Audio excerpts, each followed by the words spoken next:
अध्याय 9 श्लोक 25. देहो गुरुर्मम विरक्ति विविक्त हेतुर बिभ्रत्स्म सत्वनिधनम सततार्त्युदर्कम तत्वान्यनेन विमृशामि यथा तथापि पारक्यमित्यवसितो विचराम्यसंगः.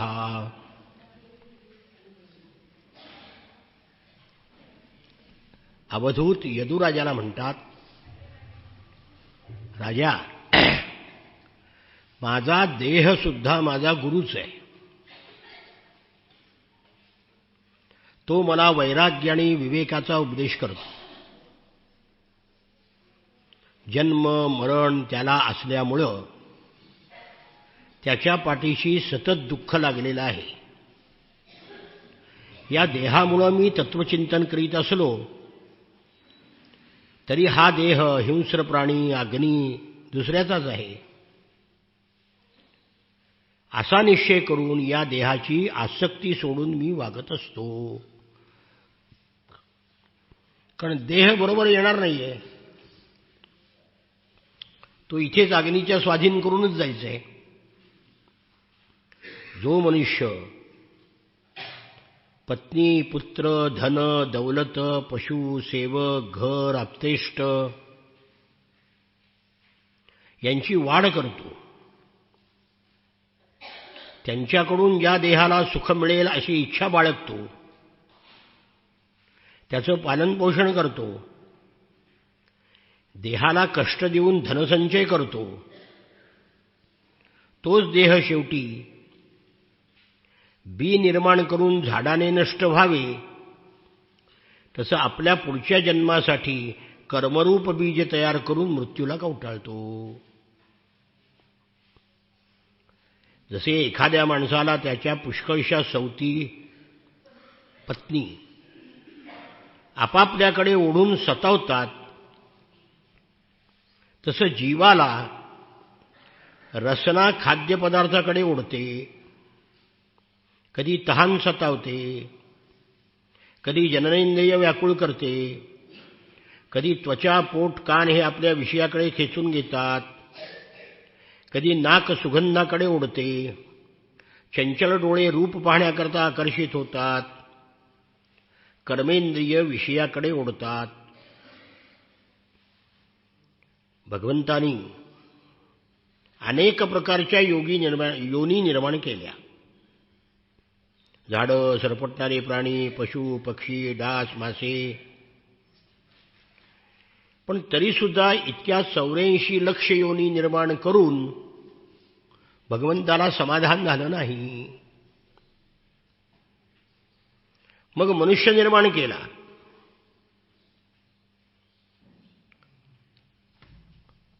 सृष्ट्वा पुराणी विविधान्यजयात्मशक्त्या वृक्षान् सरीसृपपशून् खगदंश मत्स्यान् तैस्तैरतुष्टहृदय पुरुषं विधाय ब्रह्मावलोकधिषणं मुदमापदेवाः. 84 लक्ष योनी निर्माण करून सुद्धा समाधान झालं नाही. मग ब्रह्माकडे पाहणारा मनुष्य निर्माण केल्यावर देवाला समाधान झालं. मनुष्य हे देवाचं लेटेस्ट मॉडेल आहे आणि सर्व गुणसंपन्न आहे.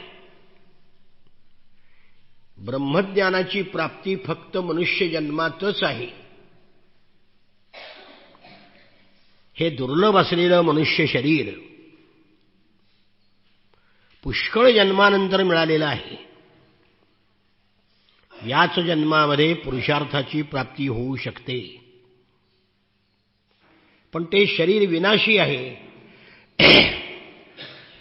हे जाणून जोपर्यंत मृत्यू आला नाही तोवर शहाण्यानी परमकल्याणाचा प्रयत्न करावा. विषयभोगाचा प्रयत्न करू नये. विषयभोग सगळ्या योनीत आहेत ना. हे सगळं मी ऐकल्यानंतर, तो म्हणतो हे सगळं कळल्यानंतर मला वैराग्य प्राप्त झालं. अंतःकरणामध्ये विज्ञानाचा प्रकाश पसरला. मी अहंकार आणि आसक्ती सोडून देऊन या पृथ्वीवर स्वच्छंदपणे वागू लागलो. म्हणून एका गुरूकडून पुष्कळ ज्ञान मिळालं तरी ते उत्तम ठसत नाही. कारण एकाच अशा अद्वितीय ब्रह्माबद्दल ऋषींनी अनेक प्रकारे वर्णन केलं आहे. भगवान श्रीकृष्ण म्हणतात, अवधूत दत्तात्रेयांनी यदूला असा उपदेश केला. यदूने हे त्यांना वंदन करून प्रार्थना केली. अवधूत प्रसन्न चित्ताने आपल्या इच्छेनुसार तिथून निघून गेले. भगवान श्रीकृष्ण म्हणतात, यदू हा आमचा पूर्वजाचा पूर्वज आहे, कारण यादव वंश आहे तो. आमच्या पूर्वजांनी म्हणजे यदुराजांनी अवधूताचं म्हणणं ऐकलं,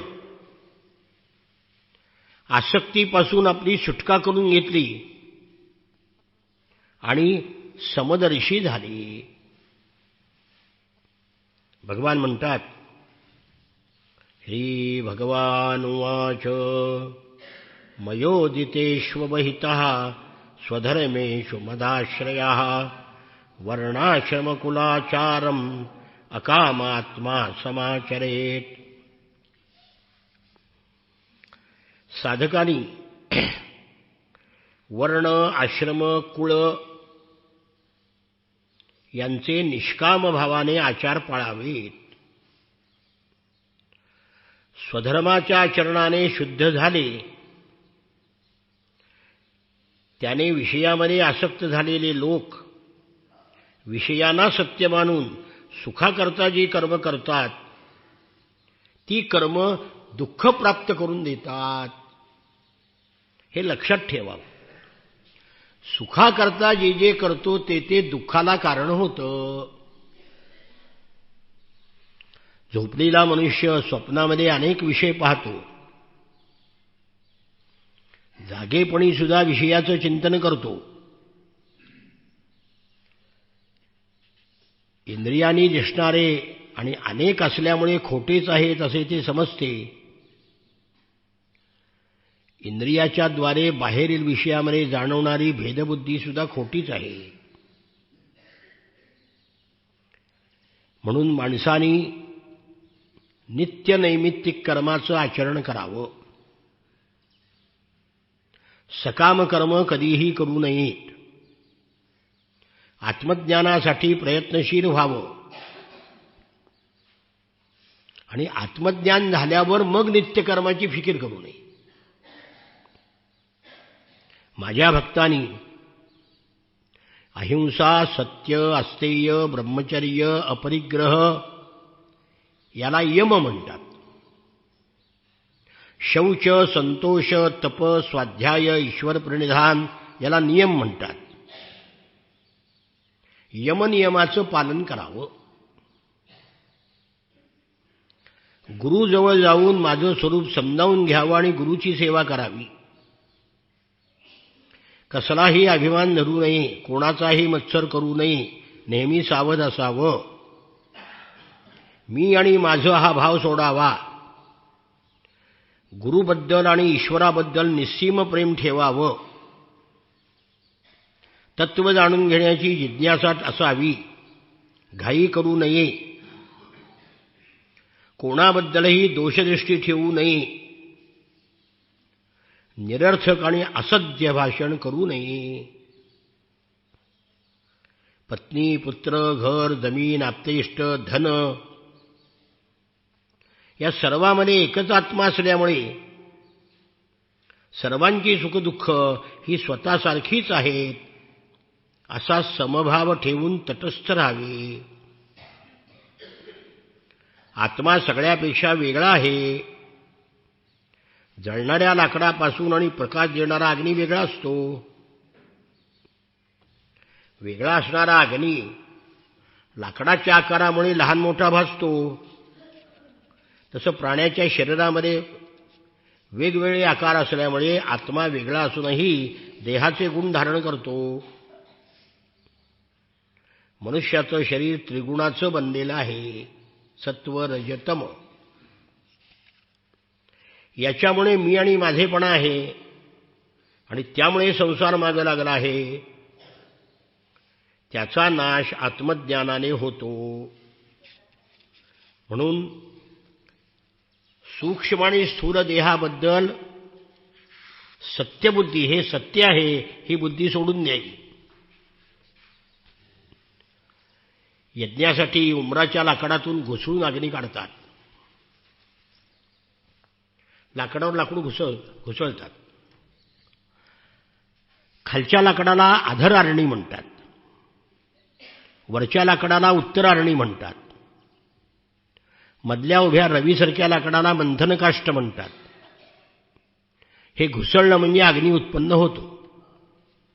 यज्ञामध्ये पुष्कळ लोकांनी बघितलं असेल अग्नी कसा तयार करतात, ते अजूनही करतात. त्याचं रूपक इथं केलं आहे. आचार्य म्हणजे खालचे लाकूड, शिष्य म्हणजे वरचे लाकूड. आचार्याचं प्रवचन म्हणजे मंथनकाष्ठ आणि त्यातून निघणारा अग्नी म्हणजे आत्मज्ञान. बुद्धिमान शिष्याची शुद्ध झालेली बुद्धी विषयरूप मायेचं भस्म करून टाकते. जेव्हा जग उत्पन्न करणारे गुणभस्म होतात, गुण कोणते? सत्वरजतम, तेव्हा इंधनाला जाळून स्वतः अग्नी शांत होतो. तुला असं वाटत असेल उद्धवा, तुला असं वाटत असेल की कर्म करणारं आणि कर्माची सुखदुःख फळं भोगणारे जीव अनेक आहेत.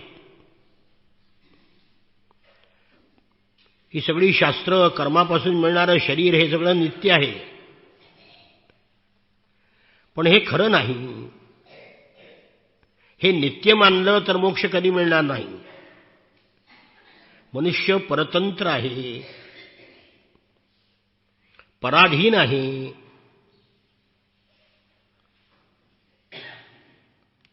जर मनुष्याच्या स्वाधीन सगळं असतं तर माणसाला सुखच मिळणार असं सगळं. आपल्या स्वाधीन काहीच नाही ना. पराधीन आहे जगती पुत्र मानवाचा. कुठे जन्माला यावं आपल्या हातात आहे का? कुठं मरावं आपल्या हातात आहे का? कुठं जगायला नोकरी करायला जावं आपल्या हातात आहे का? आपल्याला मुलगा व्हावा का मुलगी व्हावी आपल्या हातात आहे का? सुख मिळावं का दुःख मिळावं आपल्या हातात आहे का?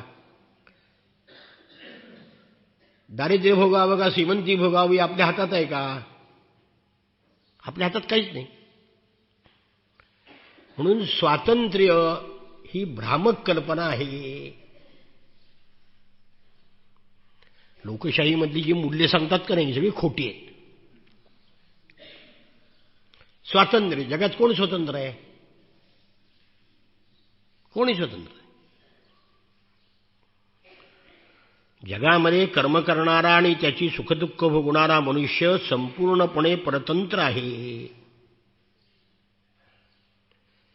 म्हणून रामाने भरताला उपदेश केलाय ना, पराधीन आहे जगती पुत्र मानवाचा. अरे सुखदुःख आपल्या हातात कुठे आहे? दैवजात दुःखे भरता, दोष ना कोणाचा. जगामध्ये असं दिसतं की उत्तम कर्म करणाराला, जाणणारालाही सुख मिळत नाही आणि कर्म न जाणणाऱ्या मूर्खांनाही दुःख भोगावं लागत नाही. बघा जगामध्ये काय आहे? मूर्ख माणसं सुखात आहेत आणि शहाणी सज्जन माणसं दुःखात आहेत. लबाड जोडती मले माड्या, गुणवंताना मात्र झोपड्या. पतिव्रतेच्या गळ्यात धोंडा आणि वेश्येला मणिहार. टीव्हीवर बघतो सगळ्या वेश्यात आहेत, दुसरं काय? तेव्हा अशा स्थितीमुळे कर्मामुळे सुख मिळतं हा अहंकार व्यर्थ आहे. सुखदुःखाचा प्राप्ती कशी होते, नाश कसा होतो हे जाणलं, मृत्यू केव्हा येईल आणि कसा टाळावा हे खात्रीनं कोणालाही कळत नाही. म्हणून दृष्टांत दिलाय. वधस्तंभाकडे नेल्या जाणाऱ्या माणसाला कोणतीही भोगसामग्री संतुष्ट करू शकत नाही. त्याप्रमाणे मृत्यूजवळ असणाऱ्या माणसाला कोणता पदार्थ किंवा कामना सुखी करू शकेल. या लोकाप्रमाणे परलोक सुद्धा सदोषच आहेत. परलोकामध्ये सुद्धा स्पर्धा, असूया, पुण्य क्षीण होतं, नाश पावतं. पुष्कळ कष्टाने केलेली शेती अतिवृष्टी अनावृष्टी या संकटाने नष्ट होते. परलोकासाठी केलेल्या प्रयत्नामध्ये विघ्न होतात, प्रयत्न विफल होतात. यज्ञसुद्धा विघ्न न येता पूर्ण होईल याची खात्री काय? यज्ञ करणारा पुरुष आराधना करतो, स्वर्गात जातो, देवाप्रमाणे भोग भोगतो, पुण्याप्रमाणे त्याला तेजस्वी विमान मिळतं, अप्सरांच्या बरोबर तो विहार करतो, गंधर्व त्याच्या गुणाचं गायन करतात, विमानातून देवतांच्या विहारस्थळामध्ये तो अप्सरासह क्रीडा करतो. जोपर्यंत पुण्य शिल्लक आहे तोपर्यंत स्वर्गामध्ये मौज मजा करतो. आणि पुण्य संपताच त्याची इच्छा नसताना कालगतीनुसार खाली पडतो.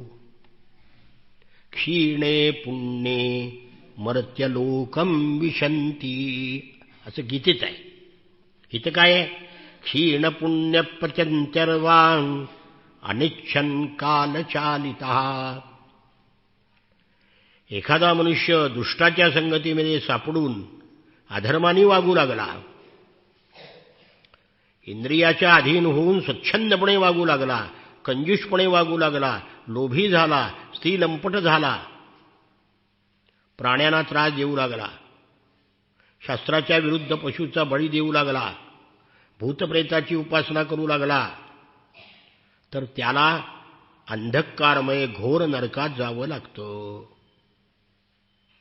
उद्धवा, सकाम कर्माचं फळ दुःखच आहे. तो जीव शरीरामध्ये अहंता ममता धरून कर्म करतो आणि या सकाम कर्मामुळं त्याची फळं भोगण्याकरता पुन्हा जन्म घ्यावा लागतो. अशा स्थितीत सुख काय मिळणार? एक कल्पपर्यंत आयुष्य असणारे लोक आणि लोकपाल यांना सुद्धा माझं भय आहे. त्यांनाही मरण आहेच ना. अरे 2 परार्ध आयुष्य असणाऱ्या ब्रह्मदेवाला सुद्धा मृत्यूचं भय आहे. या जगामध्ये अमर कोणीही नाही. 7 चिरंजीव आहेत ना, त्यांना कल्पाच्या शेवटी मरण आहे. चिरंजीव शब्दाचा अर्थ चिर म्हणजे दीर्घकाळ. चिरंजीव म्हणजे अमर नाही, दीर्घकाळ जगणारा. सत्व रज तम इंद्रियांना कर्म करण्याकरता प्रवृत्त करतात. इंद्रिय कर्म करतात, कर्माची फळं भोगावी लागतात. जोपर्यंत शरीर मी आणि माझेपणाचा अभिमान आहे तोपर्यंत आत्म्याला अनेकत्वाचा भ्रम नाहीसा होत नाही. हा अज्ञानमूलक भ्रम नाहीसा होत नाही तोपर्यंत परतंत्र आहे. म्हणून उद्धवा, जेव्हा मायेच्या गुणामध्ये क्षोभ होतो तेव्हा काल, आत्मा, वेद, लोक, स्वभाव, धर्म अशा अनेक रूपांनी मी ओळखला जातो. उद्धव उवाच गुणेषु वर्तमानोऽपि देहजेष्वनपावृतः गुणैर्न बध्यते देहि बध्यते वा कथं विभो. उद्धव हा जाणकार श्रोता आहे म्हणून त्या विषयातला प्रश्न विचारतोय. प्रश्न विचारणारी मुलं हुशार असतात. म्हणून आईबापांनी त्याची योग्य उत्तरं द्यावीत. पण त्या आईला आणि बापाला तर काय प्रश्नच नाही. योग्य उत्तर त्यालाच माहीत नसतं, ती काय उत्तर देते. उद्धव म्हणाला, देहाने केलेली कर्म आणि फळं यामध्ये आत्मा राहत असूनही मग मुक्त कसा राहतो? गुणामुळे बद्ध कसा होतो? बद्ध किंवा मुक्त पुरुष कसा असतो, कसा वागतो, कोणत्या लक्षणाने ओळखला जातो, काय खातो, मनत्याग कसं करतो, झोपतो कसा, बसतो कसा, चालतो कसा. जसा अर्जुनाने दुसऱ्या प्रश्नामध्ये, दुसऱ्या अध्यायामध्ये स्थितप्रज्ञाबद्दल प्रश्न विचारला आहे ना, तसा हा, पण तो स्थितप्रज्ञाचा आहे. हा बद्ध म्हणजे संसारी पुरुषाचा आहे. हा प्रश्न बद्ध पुरुषाचा आहे. त्या भगवान म्हणाले, आता भगवंतानी मुक्त आणि बद्ध म्हणजे काय याचं विवेचन केले. श्री भगवान उवाच बद्धो मुक्त इति व्याख्या गुणतो मे न वस्तुतः गुणस्य माया मूलत्वान् न मे मोक्षो न बंधनम्. आत्म्याला बद्ध किंवा मुक्त म्हणणं हे गुणाच्या उपाधीमुळे आहे, खरं नाही. खरं म्हणजे आत्मा बद्ध होतच नाही, पण त्रिगुणामुळे तो बद्ध झाल्यासारखा वाटतो. शोक, मोह, सुख, दुःख, देहाची प्राप्ती या सगळ्यांना माया कारण आहे. स्वप्न हा जसा बुद्धीचा भास आहे, तसं आत्म्यासाठी संसार हा भास आहे. उद्धवा, विद्या आणि अविद्या दोन्ही माझ्या शक्ती आहेत. विद्येनं मोक्ष प्राप्त होतो, अविद्येनं बंधन प्राप्त होतं. दोन्ही अनादी आहेत, मीच रचलेले आहेत. उद्धवा, माझाच अंश असलेल्या एकट्या जीवालाच अविद्येमुळे बंधन आहे आणि विद्येमुळे मोक्ष आहे. एका वाक्यात उत्तर दिलं का नाही? बंध आणि मोक्ष, अविद्येमुळे बंध, विद्येमुळे मोक्ष. उद्धवा, बद्ध आणि मुक्त यामध्ये जो भेद आहे तो सांगतो, ऐक. मुक्त ईश्वर आहे, बद्ध जीव आहे. दोघेही एका शरीरात राहतात. शरीररूपी झाडावर घरटं बांधून एकमेकाबरोबर राहणारे दोन पक्षी आहेत, एक आत्मा आणि जीव. जीव हा शरीरद्वारा केलेल्या कर्माच्या फळाचा उपभोग घेतो आणि दुसरा पक्षी परमात्मा तो उपभोग घेत नसूनही ज्ञानादी शक्तीने शक्तिशाली आहे. जो फळाचा उपभोग घेत नाही तो स्वतःला आणि दुसऱ्या जीवाला जाणतो. जो भोग घेतो तो जीव, तो स्वतःलाही जाणत नाही, दुसऱ्यालाही जाणत नाही. तो नेहमीच बद्ध असतो. जो अविद्येनं बांधलेला आहे तो जीव आणि विद्येनं बांधलेला आहे तो परमेश्वर, तो नित्यमुक्त आहे. विद्या म्हणजे जाणणं, अविद्या म्हणजे न जाणणं. विद्या शब्दामध्ये धातू कोणता आहे? विद. विद म्हणजे जाणणे. विद विद्यते, म्हणजे नाही. जो फळाचा उपभोग घेत नाही तो स्वतःला आणि दुसऱ्या जीवालाही जाणतो,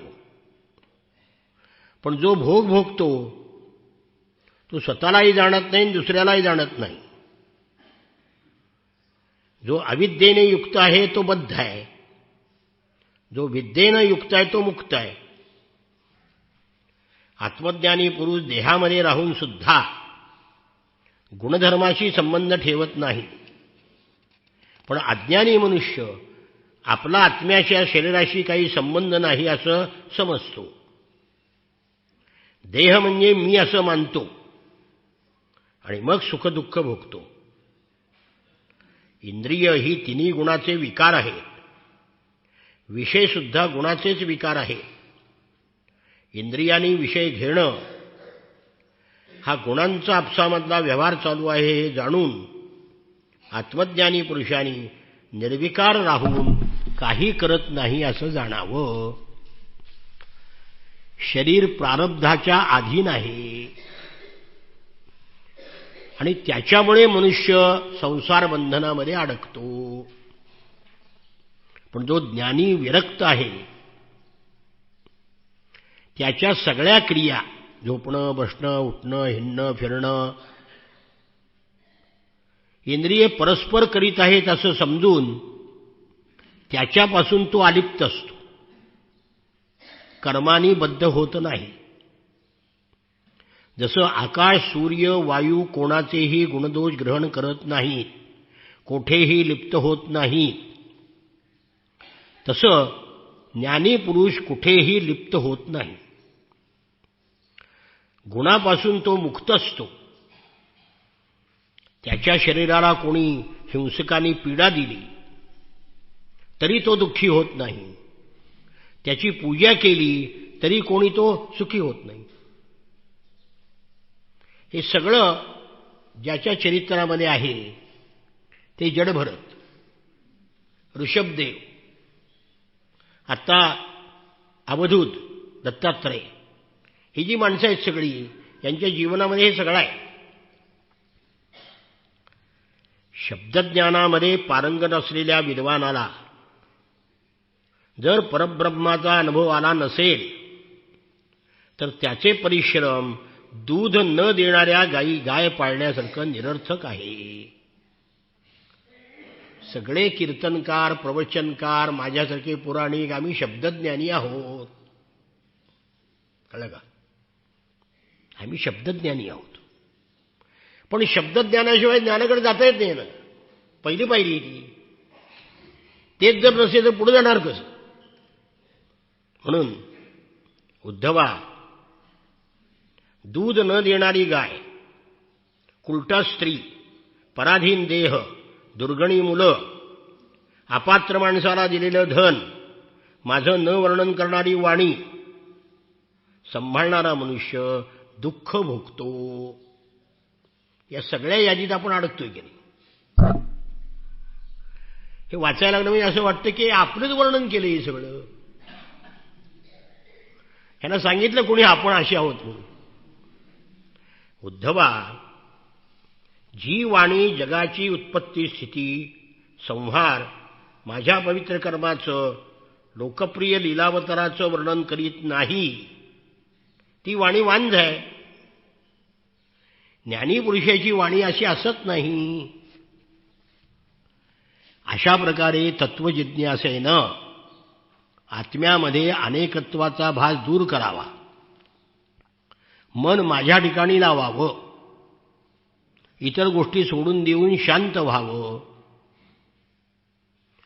आता मन कसं आहे, स्थिर करणं अवघड आहे. मग काय करावं? अर्जुनाने हाच प्रश्न विचारला आहे ना. देवा, मन चंचल आहे, काय करू? चंचलम हि मन कृष्ण प्रमाथि बलवदृढम, गीतेमध्ये विषय आलाय हा. ठीक आहे म्हणले, मन तुझं असमर्थ आहे ना एका ठिकाणी स्थिर राहायला. मग सर्व कर्म निरपेक्षपणे माझ्याकरता कर. माणसानी मग काय करावं? श्रद्धापूर्वक लोकांना पवित्र करणाऱ्या माझ्या कल्याणकारी कथा श्रवण कराव्यात. म्हणून भागवत ऐकावं, ज्ञानेश्वरी ऐकावी, गाथा ऐकावा, त्याचं गायन करावं, वारंवार स्मरण करावं, माझ्या अवताराचा आणि लीलांचा अभिनय करावा. मला शरण येऊन माझ्यासाठी धर्म, अर्थ, कामाचे आचरण करावे. असं केलं असताना भक्ताला सनातन, सनातन म्हणजे नित्य नूतन. आता आपला अर्थ झालाय सनातन म्हणजे जुनं, पुराणं, बुरसटलेलं, सनातन शब्दाचा अर्थ नित्य नूतन, जे कधी जुनं होत नाही. तेव्हा हे नित्यनूतन आहे सनातन, ते प्राप्त होतं. निश्चल भक्ती प्राप्त होते. सत्संगाने प्राप्त झालेल्या भक्तीनं सत्संगलब्धया भक्त्या मयि मांस उपासिता सवै मे दर्शितं सद्भिर अंजसा विंदते पदम. सत्संगाने प्राप्त झालेल्या भक्तीनं तो माझी उपासना करतो आणि मग संतांनी दाखवलेले माझे पद सहजपणे त्याला प्राप्त होते. म्हणजे भक्ती जर प्राप्त व्हायची असेल तर सत्संग केला पाहिजे. दुर्जनाच्या दारुड्याच्या संगतीमध्ये जाऊन भक्ती प्राप्त होईल का? सज्जनाच्या संगतीत गेलं पाहिजे. उद्धव म्हणाला, देवा साधुस्तवोत्तम श्लोक मतक्कीदृग्विध प्रभो भक्तिस्त्वय्युपयुज्येत कीदृशी सद्भिरादृता. हे भगवंता, आपल्या दृष्टीनं संतांची लक्षणं कोणती? सत्पुरुषाने वर्णन केलेली भक्ती कशी करावी? आपण सर्व चराचर जगताचे स्वामी आहात, मी आपला भक्त आहे, आपण मला हे सांगावं. आपण प्रकृतीच्या पलीकडचे पुरुष आहात, साक्षात ब्रह्म आहात, स्वेच्छेने अवतार धारण केलाय, तेव्हा आपण मला हे सांगावं. भगवान म्हणाले, माझा भक्त म्हणजे कृपेची जणू मूर्तीच. आता भक्ताची लक्षणं सांगतायत. बघा, तो कोणत्याही प्राण्याविषयी वैरभाव बाळगत नाही, सर्व काही प्रसन्न चित्ताने सहन करतो. सत्य हे त्याच्या जीवनाचे सार आहे. त्याच्या मनामध्ये पापवासना निर्माण होत नाही.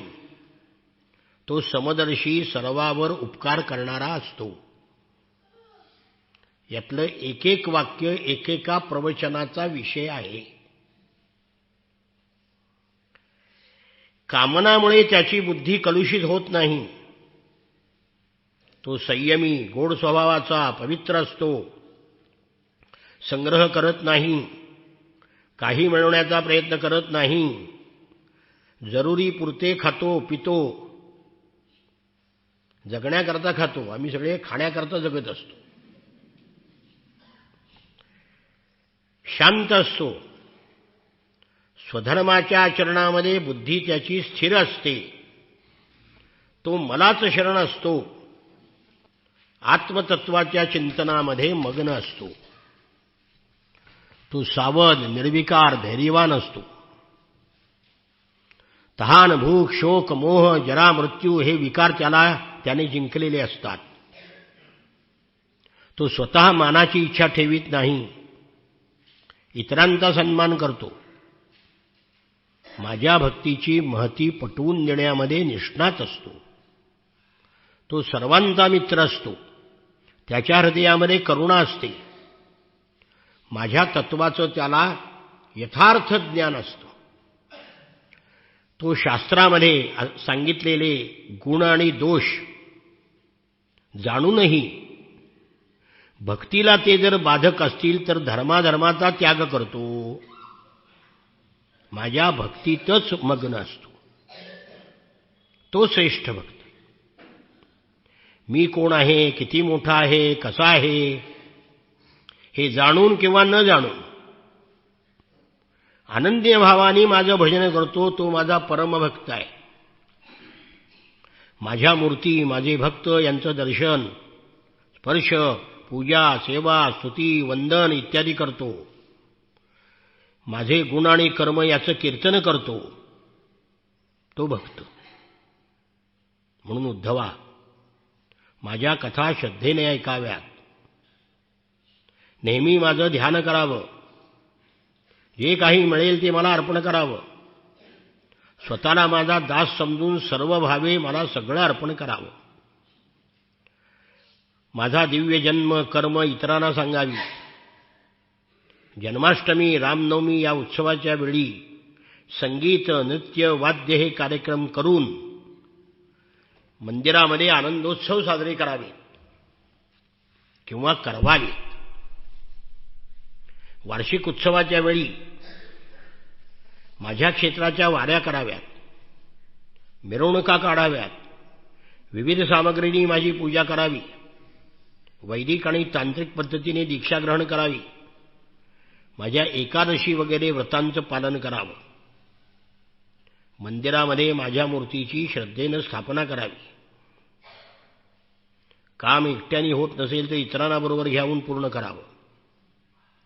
माझ्यासाठी फुलांची उद्यानं, बगीचे, क्रीडास्थानं, नगरे, मंदिरं बनवावी. सेवकाप्रमाणे निष्कपट भावाने माझ्या मंदिरामध्ये सेवा करावी. मंदिर झाडून पुसून घ्यावे, लिंपावे, सरवावे, सडा घालून रांगोळ्या काढाव्यात.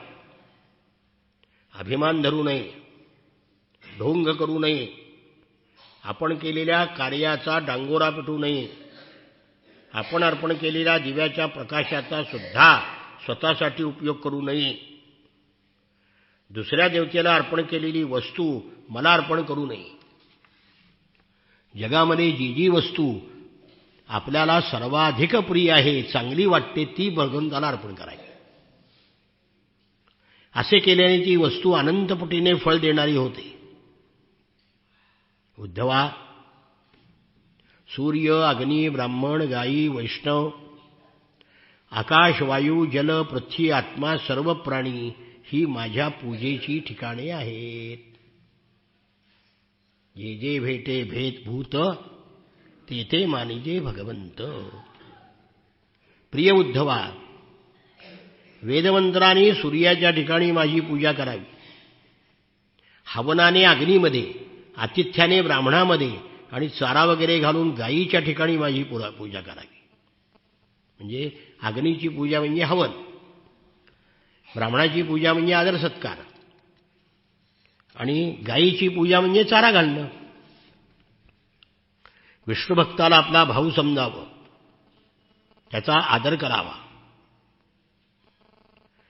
ध्यान लावून हृदयाकाशामध्ये माझी पूजा करावी.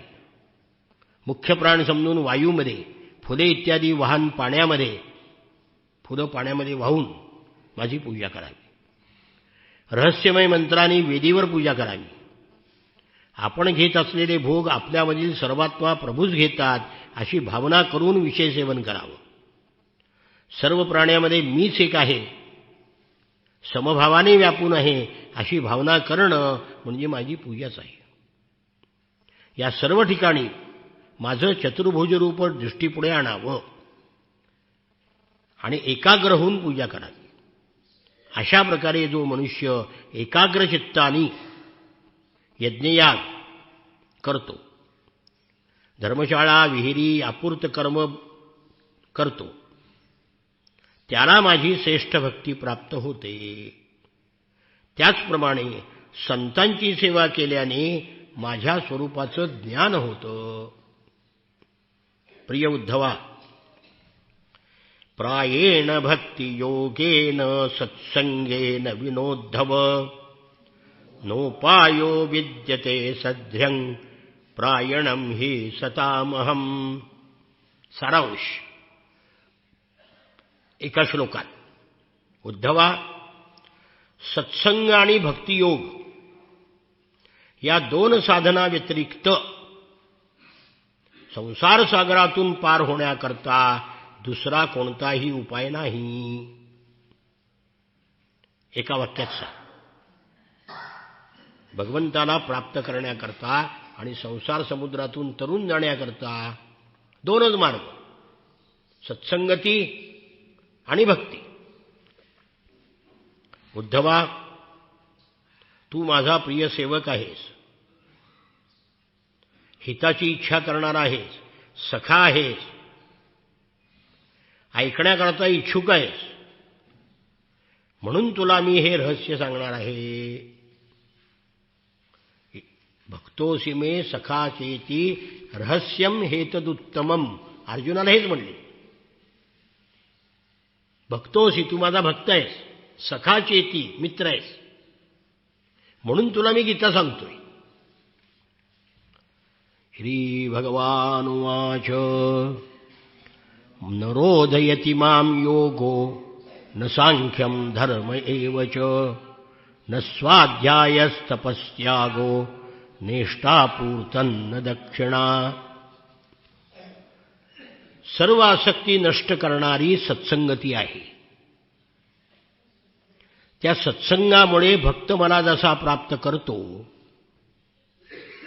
तसा योग, सांख्य, धर्म, स्वाध्याय, तप, याग, इष्ट, आपूर्त, दक्षिणा, व्रते, यज्ञ, तीर्थ, नियम, यम या साधनांनी प्राप्त होत नाही. कसा प्राप्त होतो? पण सत्संगाने जितक्या लवकर प्राप्त होतो तितक्या लवकर या साधनांनी होत नाही. उद्धवा, प्रत्येक युगामध्ये सत्संगाच्या योगाने राक्षस, दैत्य, पशु, पक्षी, गंधर्व, अप्सरा, नाग, सिद्ध, चारण, गुह्यक, विद्याधर यांना माझी प्राप्ती झालेली आहे. कशानी? सत्संगतीनं.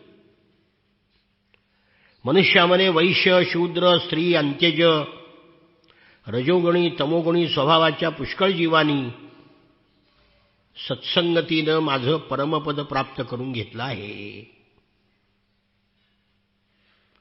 वृत्रासूर, प्रल्हाद, वृषपर्वा, बली, बाणासूर, मयदानव, विभीषण, सुग्रीव, हनुमान, जांबवान, राजेंद्र, गजेंद्र, जटायू, तुलाधार, वैश्य, धर्मव्याध, कुब्जा, व्रजातील गोपी, यज्ञपत्न्या हे सगळे जण सत्संगाने उद्धरून गेले. अहो, त्यांनी काय केलं? त्या गोपींनी, राक्षसांनी काय केलं?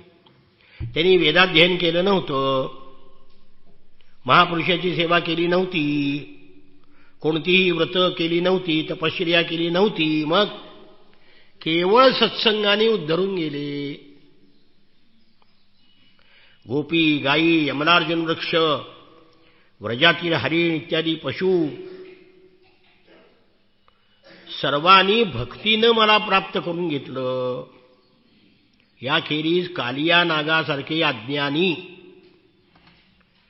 प्रेमभावनेनं मला सहजपणे मिळून कृतकृत्य झाले. उद्धवा, प्रयत्नशील साधक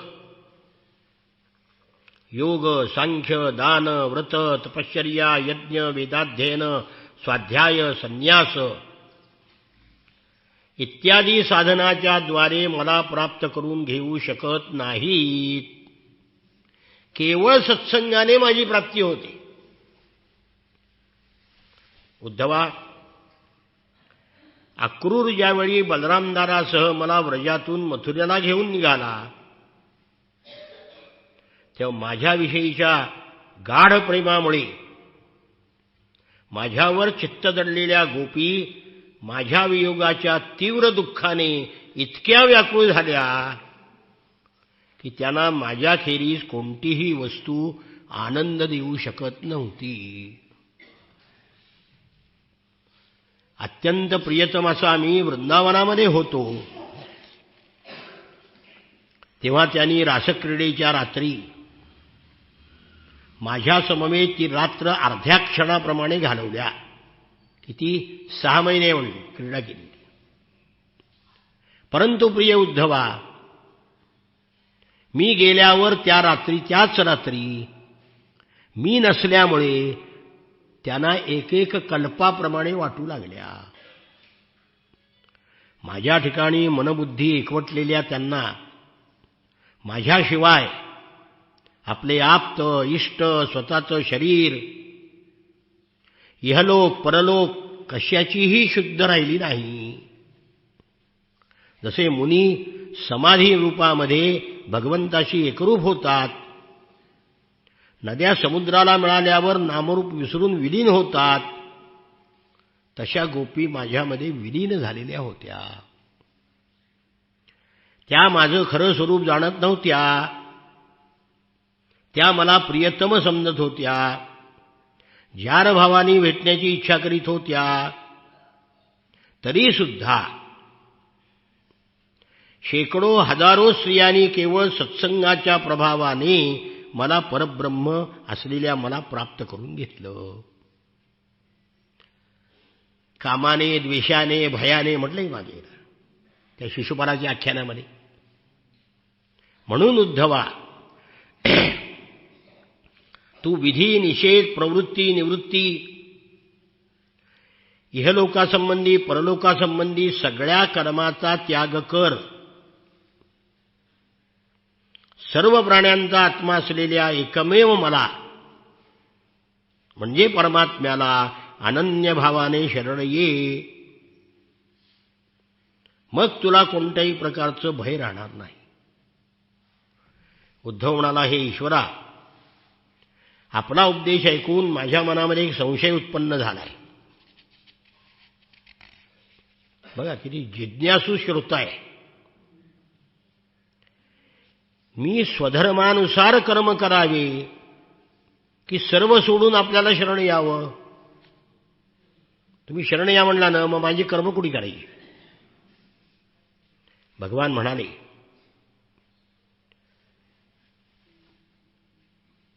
तो हा परमेश्वर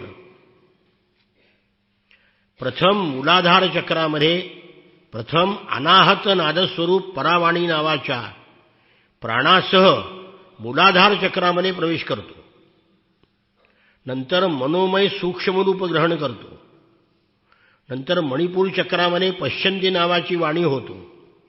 तोच कंठस्थानी असलेल्या विशुद्ध नावाच्या चक्रामध्ये येऊन मध्यमा नावाच्या वाणीचे किंचित स्थूल रूप प्राप्त करतो.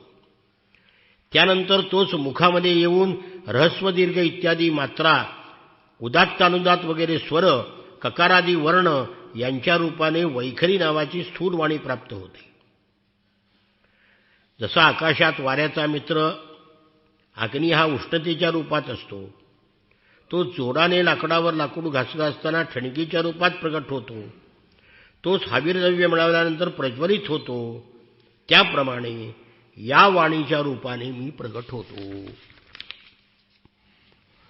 बोलणं, कर्म करणं, चालणं, मनमूत्र विसर्जन करणं, वास घेणं, चव घेणं, पाहणं, स्पर्श करणं, ऐकणं, मनाने संकल्प करणं, विकल्प करणं, बुद्धीनं निश्चय करणं, अभिमान धरणं, या सगळ्या क्रिया, तसंच महत्त्व, सत्व, रज, तम या तीन गुणाची कार्य उद्धवा मीच आहे. त्रिगुणमय ब्रह्मांडरूपी कमळाचे कारण हा परमात्मा मीच आहे. तो प्रथम अव्यक्त होता, नंतर अनेक रूपामध्ये प्रकट झाला. कपड्यामध्ये जसे धागेच ओतप्रोत असतात, तसं विश्वामध्ये मी ओतप्रोत भरलेलो आहे. पाप आणि पुण्य या संसाररूपी वृक्षाची दोन बीज आहेत. शेकडो वासना त्याच्यामुळे आहेत. तीन गुण ही त्याची तीन खोडं आहेत. पंचमहाभूत हे त्याच्या 5 फांद्या आहेत.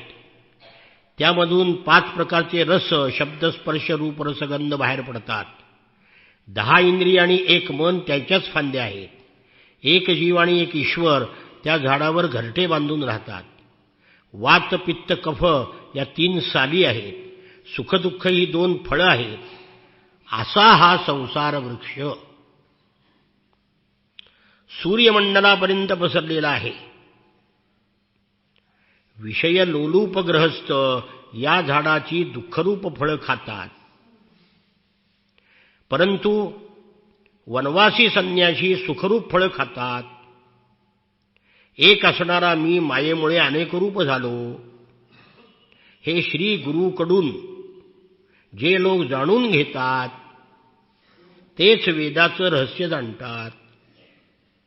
म्हणून अर्जुना, आपला उद्धवा, एवं गुरूपासनयैक भक्त्या विद्या कुठालेन शितेन धीराः विवृश्च जीवाशयमप्रमत्तः संपद्य चात्मानमथत्यजास्त्रम्. महत्वाचा श्लोक. गुरुची सेवा आणि अनन्य भक्तीनं तू ज्ञानाची कुऱ्हाड धारदार कर आणि तिने सावधपणे आपला जीवभाव तोडून टाक. गीतेमध्ये ज्ञानरूपी खडगाने तोडून टाक म्हटले, इथं ज्ञानरूपी कुऱ्हाडीने तोड म्हटले. अशा रीतीने आत्मस्वरूप होऊन मग ती कुऱ्हाड टाकून नाही ज्ञानाची. ज्ञानाचा सुद्धा त्याग करावा लागतो शेवटी.